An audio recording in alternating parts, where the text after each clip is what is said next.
ഇളയ മകളെ പഠിപ്പിക്കാവുന്നത്ര പഠിപ്പിച്ച് വലിയൊരു നിലയിൽ എത്തിക്കണമെന്നായിരുന്നില്ലേ? പിന്നീട് ഞാൻ കാരണം നിന്നെ തുടർന്ന് പഠിപ്പിക്കണ്ടെന്നും കല്യാണം കഴിപ്പിച്ചയക്കണമെന്നും അച്ഛൻ തീരുമാനിച്ചത് ശരിയല്ലേ? അതിന് അന്നത്തെ സാഹചര്യമൊക്കെ മാറിയില്ലേ ജീവൻ?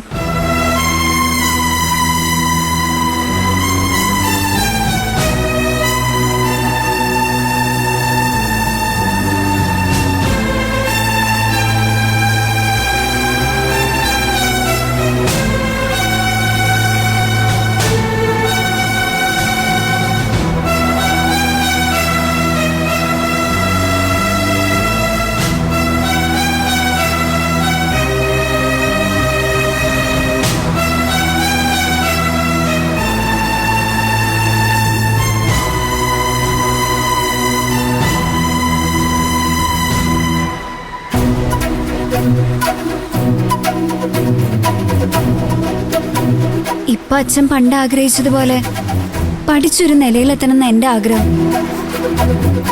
അല്ലാതെ ഏതെങ്കിലും ഒരുത്തനെ കല്യാണം കഴിച്ച് അവന്റെ അടിമയായി ഒതുങ്ങിക്കൂടാൻ പറഞ്ഞ മഞ്ചാടി അതിന് കിട്ടില്ല. അങ്ങനെയൊന്നും ഞാൻ ആരും പറയാൻ പോകുന്നില്ല.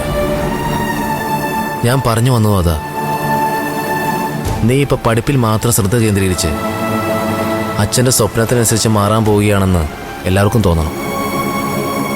അതിന് ആദ്യം തന്നെ നമ്മൾ തമ്മിലുള്ള സൗഹൃദം മഞ്ചാടി അവസാനിപ്പിക്കണം.